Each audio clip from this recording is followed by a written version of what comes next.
Go Island is brought to you by German Auto Import Network.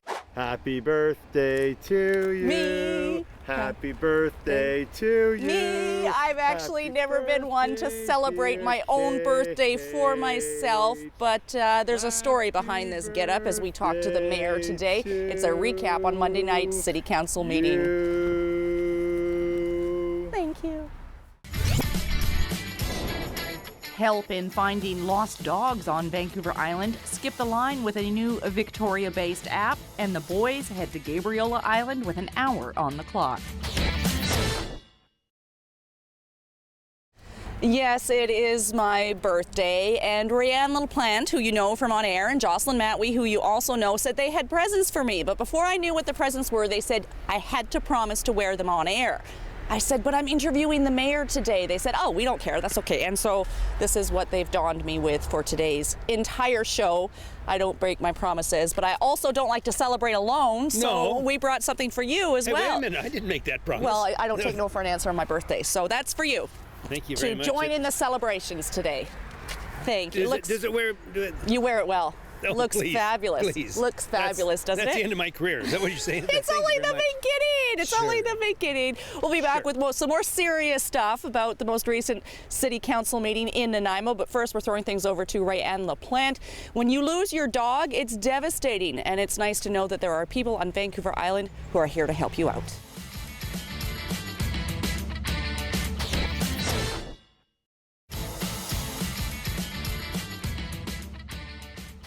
The Parksville Qualicum chapter of FLED is holding 2 events to raise funds and to gather volunteers for this new organization. The first one is on April 12th at the Parksville Bosley's Adoption Weekend, and then there's another event coming up on April 26th. They'll be at All Sprung Out. You're watching Go Island on Shaw TV Channel 4 as the Canucks were crying in their Gatorade last night. Nanaimo was celebrating the adoption of a cultural plan. 2 years in the making, unanimously voted by council to accept it.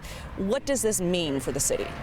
Well, it's a very important document, obviously, and what it tries to do is bring focus to how important culture is to the community.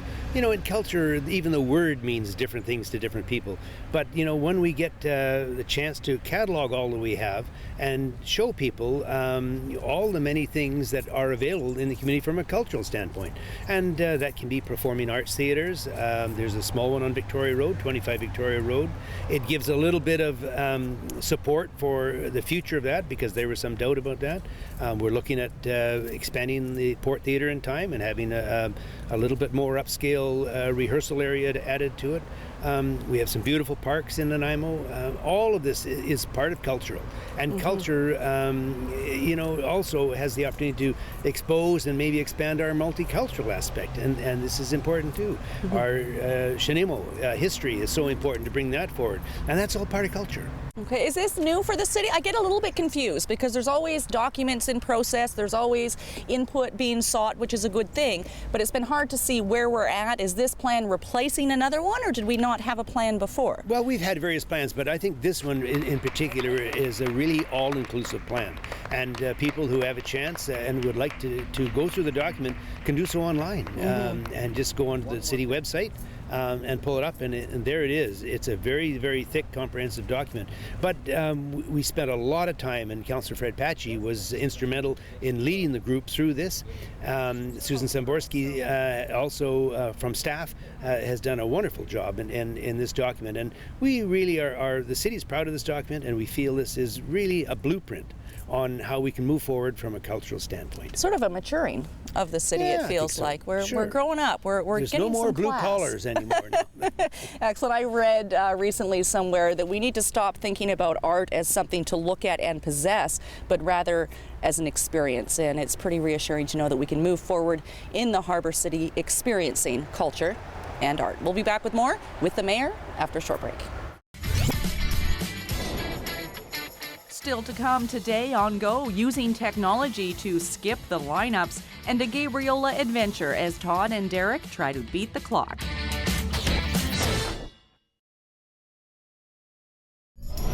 Hey there, I am Tina from the Kerplunks. Did you know there is something called synesthesia that allows people to imagine colors when they hear music? Cool, hey?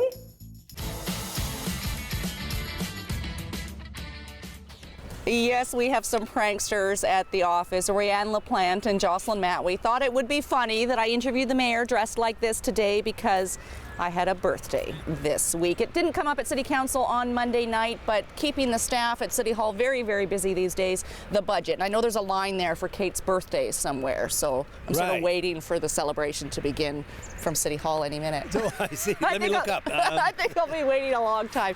Where are things at now with the budget? Well, last week, Council had a very intensive two-day period, all day Thursday and all day Friday of last week, going through the budget. Really with final deliberations. There will be one or two more opportunities to make some additional changes, but this was the significant changes for this budget. We had 400 line items that we went through line by line and looked and considered all at length and made some decisions, and there were a few that were changed or eliminated, but I think the majority of them were fairly well accepted. Staff has done an excellent job. They've really worked hard to bring the budget down this year. It was looking at around the 4.5% mark for a tax increase a year ago for now. And so I was very pleased to see that when we sat down to do the final work, that number had been reduced down to 2.8%.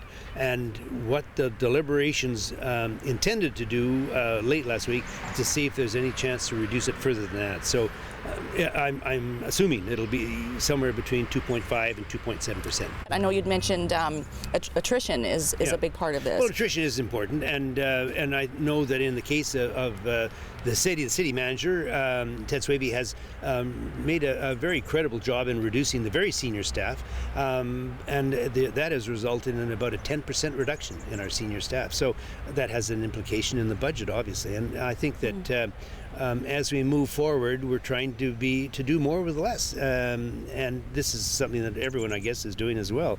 But in our case, I think we're accomplishing that. What role does Victoria play in this? Well, the province, there's an obligation for all the municipalities in British Columbia to provide a budget to the province, showing that we're not allowed to run a deficit, unlike the province and the feds. Or my house. Or your house. My household, yeah. So we're not able to do that, and so we have to demonstrate that by way of the actual budget itself, and that has to be delivered to Victoria prior to May 15th. So we're well underway now, and we're just doing some more fine-tuning and see where it's going to land. Okay. But tomorrow, that's when we're going to find the results of last week's work, and again, there may be another opportunity beyond that. And what can the public do to be informed of where things are at this point? Online?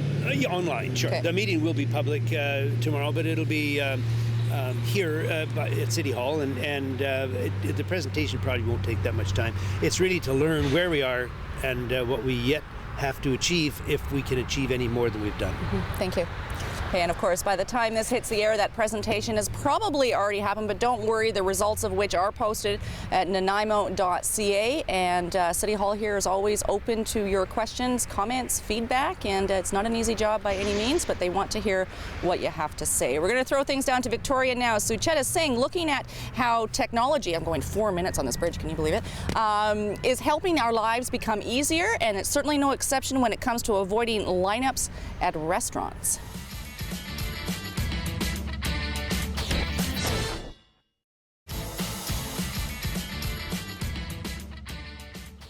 Beautiful. One of the best things about my birthday is actually the time of year. I love the springtime. You're watching Go Island on Shaw TV Channel 4. One of the things that was discussed at Monday night's City Council meeting here in Nanaimo was the upcoming municipal election. Chris Jackson was appointed as the Chief Election Officer. And of course, you may or may not know that going forward from this year, terms will now be 4 years instead of 3. We're going to take a short break, but a few things to mention before we go. Some of the signature events for Black History Month back in February were postponed because of weather, so I just want to update you on some of those events that you can participate in. We're looking at the Bob Marley tribute is now taking place on March the 15th at Bevan Park, and then the finale gala dinner will take place on March 30th at the Nanaimo Golf Club. So the celebration of Black History Month continues into March because of bad weather, and thank you to the organizers for keeping us updated. You can get information at NanaimoAfricanHeritageSociety.com. We'll be back with more after this.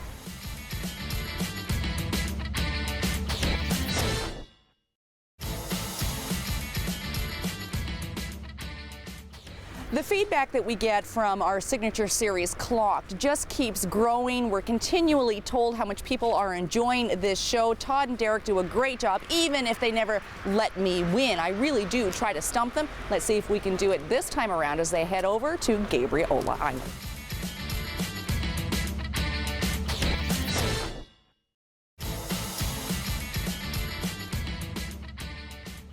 So what are the chances of the first person they speak to, they're not even off the ferry yet, knowing what their clue is, what the answer to their clue is? Well, it doesn't really matter. It was a fun episode, and I'm just so glad that they drove right by that rock. It's kind of easy to miss, actually, if you don't know that it's there. If you have an idea for Clocked, send it to me. I need some help. You don't have to do the fancy writing. Just give me the idea. kate.bergen@sjrb.ca, because they're just winning way too much. And I think this crown is starting to hurt my head. My daughter will get a new toy at the end of today. Thanks for watching Go Island. We'll see you next time. Go Island is brought to you by German Auto Import Network. Clothing supplied by Catwalk Fashions. Kate's hair and aesthetics provided by Matteo Salon.